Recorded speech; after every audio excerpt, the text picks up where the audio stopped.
What's up, YouTube? My name is Gillis the Kid. I'm back again with another online review, and this time we're going to be taking a look at the iPhone 11, the 11 Pro, and the 11 Pro Max. It's that time again, and Apple has released 3 new iPhones once again. So we're going to take a look at the comparison, and you can judge for yourself if you want to upgrade or not. So we have the iPhone 11. And it comes in, let's see, 1, 2, 3, 4. It comes in 6 different colors, with purple being the new color now. And then you have the iPhone 11 Pro, which comes in midnight green, white, space gray, and gold here. And then you have the iPhone 11 Pro Max, which is basically a bigger version of the iPhone 11 Pro. So it starts at $699 for the iPhone 11, $1,000 for the 11 Pro, and $1,099 for the Pro Max. So it's basically the same prices as the XS and the XS Max and the XR the year before it. So we're going to take a look at what's different. So the iPhone 11 will give you a 6-inch liquid retina display. It's made out of glass and aluminum.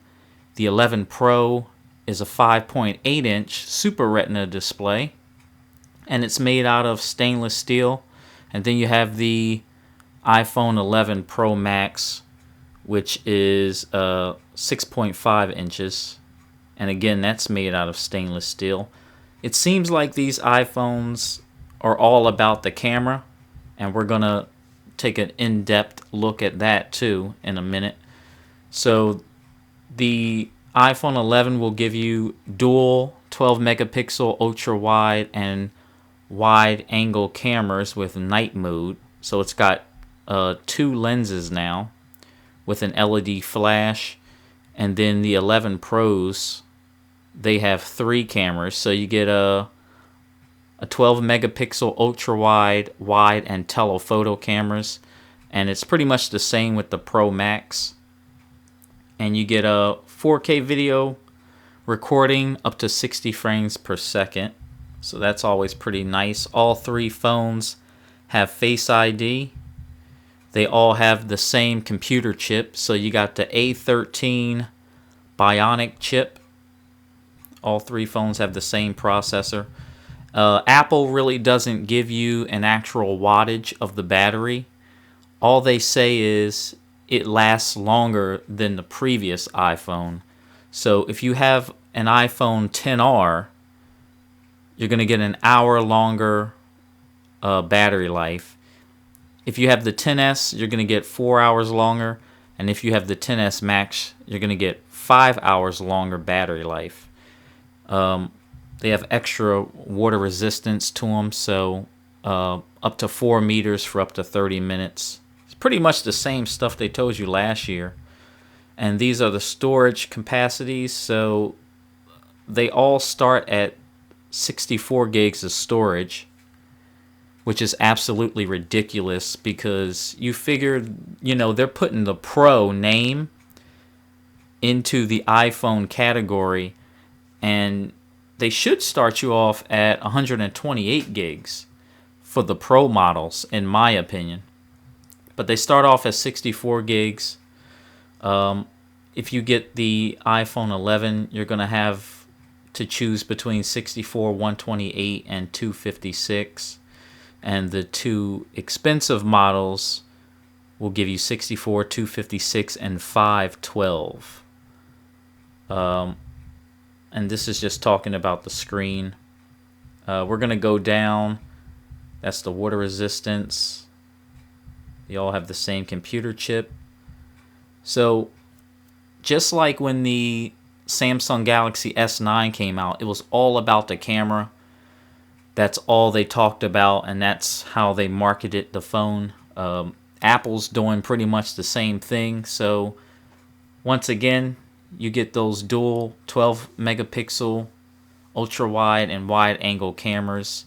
The expensive models, they have the triple camera system, and they have apertures of a 2.4 and 1.8. They all come with night mode, optical image stabilization. They have zoom features. You still get that portrait mode and the bokeh effect with the depth control. These are all the effects that you can do with the camera. So natural, studio, contour, stage, and mono. They all have HDR support. All of the video cameras shoot in 4K resolution up to 60 frames per second. And then on the front, let's see, that's the front camera. So they have 12 megapixel photos with apertures of 2.2. And they have all the same effects as the back cameras.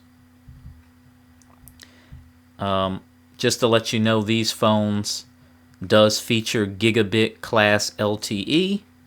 And I want to show you something else. So if you go down to the bottom of the page, they're going to talk more about the battery. They do have wireless charging too. So I want to talk about this real quick. These phones feature something called eSIM. So they have dual SIM cards and eSIM. And basically what that means is an eSIM is, it looks like a QR code, and you can basically scan that, and you can have two different numbers on one device. So it's built into the phone. Now some phones do have dual SIM card slots, and that's good for if you travel. So you can have like a T-Mobile SIM card and an AT&T SIM card on both of the different trays. But the new iPhones only have one SIM card tray, and they have that eSIM technology built into it. So that's just something to know. Some people have businesses and they don't want their business and their personal information shared. But that's about it for the new iPhones. Apple did bring out a Series 5 watch. We can take a look at that too. I was going to compare the Series 5 with the Series 4, but it seems like Apple took that off of the website. If you go right here to compare, so you can only compare the Series 5 with the Series 3, probably because the Series 4 is too similar to the 5.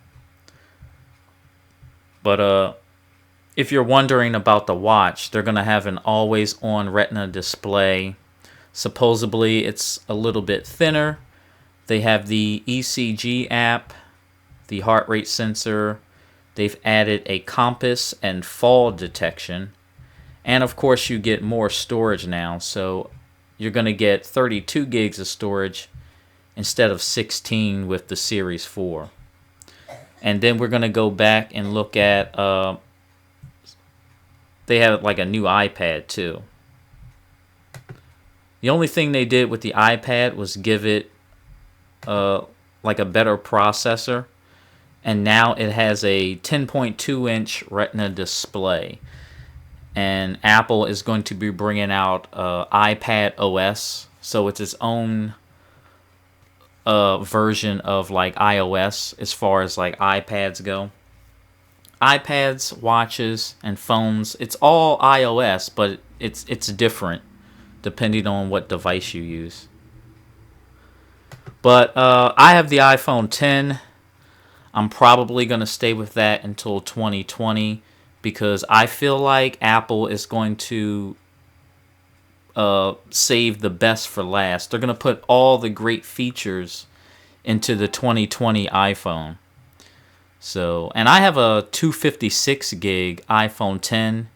It's going to get the same update as all the other new phones, so I really don't see a reason for me to upgrade. And as you can see right here, Apple, they took the XS and the XS Max. Can you still buy that? You can still buy it, but they took it out of the lineup. So when you go on the website, all you're going to see is iPhone 8, the 10R, the 11, and the 11 Pro. But that's all I have for now. Let me know what you think about these new iPhones. Just like I said before, I'm going to stick with my iPhone 10, and I'm going to wait it out until the year 2020 because I feel like Apple is going to put all the best features into the 2020 iPhone. But let me know what you think. I want to thank everybody for watching. I'm going to have some more videos coming up pretty soon, and I'll catch you on the next one. Peace.